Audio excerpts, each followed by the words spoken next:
From Colorado State University, this is the Emmy Award-winning Campus Television. Owned and operated by the Colorado State Student Body, Campus Television, covering the news, sports, arts, and entertainment of campus.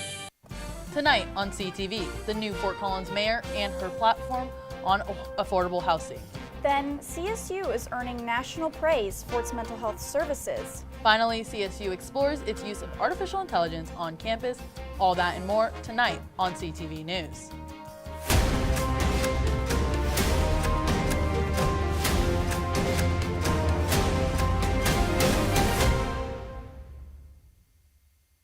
Good evening, Rams, and thank you for joining us. Welcome back to CTV's Thursday Night News. I'm Karma Robins. And I'm Noelle Zellmann. Fort Collins police have arrested a former Poudre School District counselor accused of sexually assaulting a juvenile student. Detectives say they began investigating 29-year-old Janelle Edsall in August after reports of a year-long sexual relationship with a student at the time of the alleged abuse. The victim was a juvenile, though police say that the person is now an adult. Edsall was booked into the Larimer County Jail Wednesday on 2 felony charges and 1 misdemeanor. Police believe there may be additional victims and are asking anyone with information to contact Fort Collins Police or Larimer County Crime Stoppers. Authorities stress that all charges are accusations and Edsall is presumed innocent until proven guilty. A man was killed while walking across East Mulberry Street in Fort Collins late on the night of December 1st.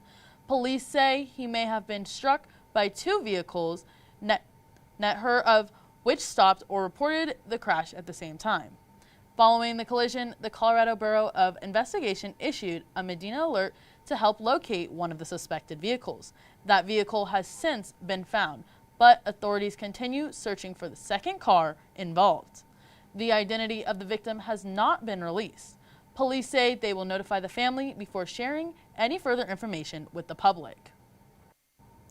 As Fort Collins enters a new era of city leadership, a familiar figure is preparing to step into the mayor's office. Mayor-elect Aubrey Francis will be sworn in January 13th, following 6 years on city council and time as mayor pro tem. A recognized voice on housing policy, she says her top priority is making sure the people who power Fort Collins can also afford to live here. Francis plans to expand housing options, streamline the development process, and create dedicated housing fund to support working families, seniors, and low-income residents.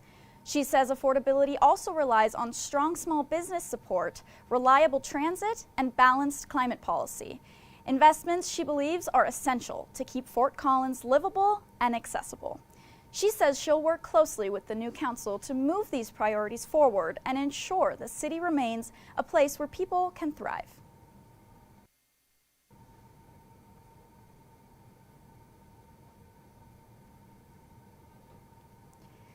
The deployment of National Guard troops to mostly Democratic-led cities has raised questions not just about public safety, but about politics, federalism, and the future of civil-military relations in the U.S. To help make sense of what these deployments mean and why they're happening now, I spoke with Colorado State University political science professor Peter Harris. Researchers say the pattern is striking. Portland, Chicago, San Francisco, all receiving federal forces despite local resistance. I think there's a political question and then there's like a legal question. The legal question is in a way simpler. The Supreme Court will ultimately weigh in as to whether these are legal deployments of National Guard. The political question, though, is harder to resolve. Experts say this has also strained relationships between the White House and city and state governments, especially when local leaders say they don't want troops on their streets. Critics worry that the presence of armed troops can erode public trust, particularly in communities that already feel over-policed. That impact, they say, can look very different across racial and economic lines. So there's already widespread distrust of law enforcement agencies in some communities in the United States. The military has often been apart from that, and this could tarnish that. The deployments also touch foreign policy. Analysts warn that adversaries like China and Russia are quick to use images of troops in U.S. cities as propaganda, undermining America's role as a global voice for democracy. So it's really common for adversaries to look at what happens in the US and to use it against the US in terms of propaganda, as you say. And I would be shocked if that doesn't happen this time around. Domestically, some fear a long-term shift in how the National Guard is perceived, from a disaster response and support force to a tool of political power. As court challenges continue and more cities prepare for possible future deployments, experts say the next few years could determine how far and how often the federal government can use troops on U.S. soil. Now don't go anywhere, Rams. After this, your weekly weather forecast with Aubrey Francis and an update to paid parking that could be coming to Old Town Fort Collins.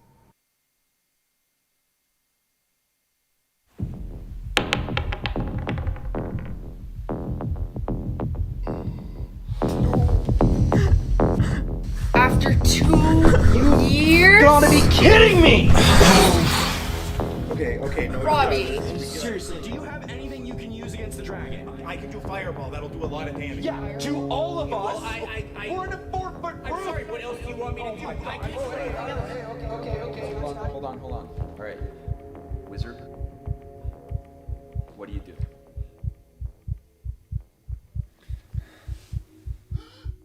Wizard. I don't think I'm into this kind of stuff fully. I can't do it. Hey, I think I'm pretty anxious. I'm just. Yeah. No, we can pause this. We can take a break. Let me go get some water. Yeah. Give us another day. Yes, we're good.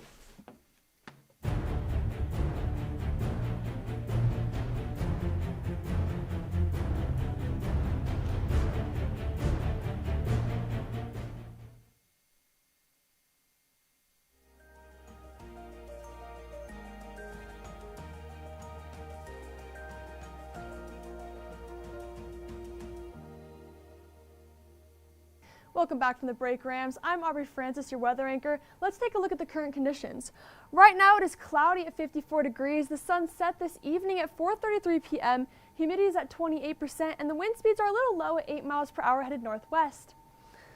Now this week on campus we saw mostly blue skies with intermittent clouds scattered throughout the day. The weather stayed fairly consistent with slightly warmer temperatures than last week, though it may not have always felt that way as the wind picked up on and off, adding a noticeable wind chill to the conditions. Overall, it was a nice but breezy week of Colorado weather, and with just a little snow left on campus, it is a fitting way to end the semester as students wrap up dead week and head into finals. Now, as we look at our overnight lows for the evening, headed down that I-25 corridor, we're going to be sitting in the 30s and 40s with Denver at 39 degrees and Colorado Springs at 41 degrees. And moving over to our eastern plains, we're going to be dropping a little bit, but it's going to be very consistent with 3 of our cities this evening sitting at 28 degrees and Sterling only going to be 1 degree higher at 29 degrees. Now finally, rounding out our overnight lows with western slopes, we're going to have quite an array of temperatures actually, from 30s all the way to 10 with Gunnison, our lowest for the evening, Vail at 25 degrees where I'll be skiing this weekend, and Craig at 22 degrees. Now looking at tomorrow's forecast, we're going to have some clouds, and it's going to be very consistent with what we've seen today with a high of 53 degrees and a low of 34 degrees. Our sun's going to set again at 4:33 p.m. tomorrow afternoon. Humidity is going to raise quite a bit at 60%, and wind speed is just going to drop slightly at 6 miles per hour headed southeast. Now rounding out with our 5-day forecast, we're going to have quite warmer temperatures than what we've seen, switching off between sun and cloud throughout the week, starting all the way from 56 degrees on Saturday, rising quite high to 62 on Tuesday and Wednesday. Our lows are going to stay fairly consistent as well with what we've seen this week, with 24 degrees on Saturday all the way to 28 or 38 and 39 on Tuesday and Wednesday. Now I'm not quite sure where that winter wonderland went that we saw last week, but at least Olaf's going to be very happy. Now thanks, Rams, that's all I have for you tonight. I wish everyone great luck headed into finals week, and I hope you guys all have a fantastic winter break. Now back on desk for you two. Thanks, Aubrey, for that weather. Fort Collins Parking Services has revised its plan to bring paid on-street parking back to Old Town Fort Collins, following community feedback. Under the new plan, the paid parking zone has been reduced, covering about 800 spots, down from the original 1,300. On-street parking would cost $2 an hour with a 4-hour max and a grace period for quick-to-go visits. Parking garages and surface lots would be $1.50 an hour with no time limit for longer stays. Paid parking would be enforced 6 days a week from 10 in the morning to 8 in the evening. City officials say the revisions aim to reduce downtown congestion and make parking more convenient for visitors. Colorado State University is expanding its use of artificial intelligence on campus. This fall, CSU launched CSU GPT, an AI chat system built through Microsoft Azure to help students with academic and administrative questions. The university is also testing a second program called RAMGPT, a more casual chatbot expected to roll out in spring 2026. Experts say many students and faculty still don't fully trust AI, often because they're not familiar with how it works. They stress the need for strong AI literacy and clear guidelines to prevent misuse. CSU says both systems follow strict privacy and ethical standards as AI becomes a bigger part of campus life. Colorado State University has been recognized again for its exceptional mental health services. This year, the Princeton Review named CSU among the top schools in the nation, highlighting the university's commitment to student well-being. Counseling, peer support, and crisis resources are just some of the programs helping students stay healthy, both mentally and emotionally on campus. CSU was recently recognized for being in the Princeton's Review for being one of the top mental health schools in the country. This has meant a lot to the staff at the mental health services offices. I think that to be recognized in the Princeton Review is really powerful because as a student and as a student employee that gets to see the mental health services that we offer, like you can feel how much CSU cares about you. Professionally, I think it's wonderful that it attracts students to CSU and lets students know that we can be one of the premier institutions where their mental health is going to be supported. CSU's mental health programs offer something for everyone, with support available for any student who comes through their doors. Something that's neat about CSU's services, and part of the reason why we were recognized by Princeton Review, is the fact that we have such a cool continuum of services, whether that is health education and prevention. Something really cool that we do here. So if you walk into the third floor of the CSU Health Network during office hours, you can see a counselor that day. The CSU Health Network offers several different services such as dental, doctor, mental health services, and more. This is what sets CSU apart from other universities. I think some of our innovative programming, we have a post-hospitalization program for students that have been discharged for the hospital for mental health. That's, like I mentioned, drop-in services, overnight emergency services as well. My major advice to students would certainly be to look after each other. The university's health network offers counseling, group programs, and peer-to-peer support to help students manage stress and mental health challenges. According to the Princeton Review, CSU is one of only 29 colleges nationwide to receive this recognition, making it a leader in campus mental health services. Researchers at Colorado State University are teaming up with the National Park Service to protect water supplies in parks across the country. With record visitation and growing threats from drought, wildfires, and aging infrastructure, parks are facing new pressures on their water sources. CSU scientists are conducting a first-of-its-kind vulnerability assessment using data from springs, streams, and groundwater to see which parks are most at risk. Their recommendations could lead to new storage systems, water conservation measures, and repairs to leaking lines. Researchers say these efforts will help keep parks open, support local communities, and protect water for future visitors. Don't go anywhere, Rams. After the break, our sports anchor Payton Barill will take a look at what's happening in CSU sports, including highlights and updates you won't want to miss. Living with someone you don't know on the other side of the wall is hard, especially if you don't know how to be a good roommate. The first thing that you'll want to do to be a good roommate is make sure that you always stay quiet.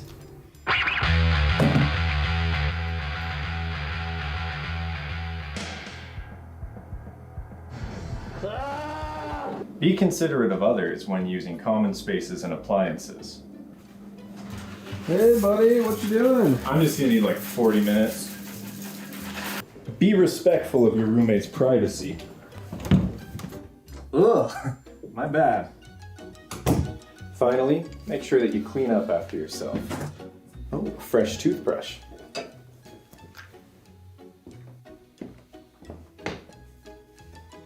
Have you seen my toothbrush?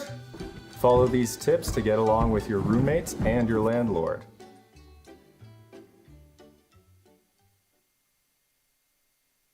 Welcome back from the break, Rams. I'm your sports anchor, Payton Barill, and Colorado State basketball has been on fire this week, stacking 2 more wins onto their record. On Saturday afternoon, students and fans packed a sold-out Moby Arena for a showdown against rival CU Boulder. The Buffs entered the game 7-0 on their season, coming off wins at the Acrisure Holiday Classic. Coming into Moby, they came ready, and the score reflected just that, with the lead changing 9 times in the high-energy matchup, but in the end, the Rams pulled away, securing a 91-86 win. CSU kept the tempo high all night with impressive shooting game. Nearly 70% of their points came from behind the three-point line. Junior guard Josh Passarelli led that charge with 8 three-pointers and 26 total points. Passarelli was the game's top scorer and a major threat to the Buffs' defense. Right behind him was sophomore Kyle Jorgensen, who dropped 21 points. The forward has been one of CSU's most consistent players this season, averaging nearly 16 points per game and dominating in the paint. Another key contributor was Brandon Rechtsteiner. The junior guard is undeniably athletic with strong ball control and footwork that help him move past defense and cut to the hoop. After the win, CSU fans rushed the court celebrating the defeat of the Buffs and longtime rivals. The Rams were back in Moby on Tuesday night to take on Dartmouth, where they controlled the game from the start. CSU was able to push the pace and build an early lead against the Big Green. By the second half, the Rams had worked up to a double-digit lead and closed the game out with a final score of 76-55, advancing their overall record to 8-2. The Rams will stay in Fort Collins this week, preparing to take on Northern New Mexico this Sunday. Tip-off is at 1 in the afternoon, and you can tune in on K99.1 FM. That's all for sports tonight. Now, back to Karma and Noelle. Thanks, Payton. This wraps up our last news show of the semester. Tune in on Wednesday night for CTV Underground, one of our entertainment shows and our final show of the semester. We'll be back next semester to keep you informed on the news happening in Fort Collins. Thank you for joining us and have a great night.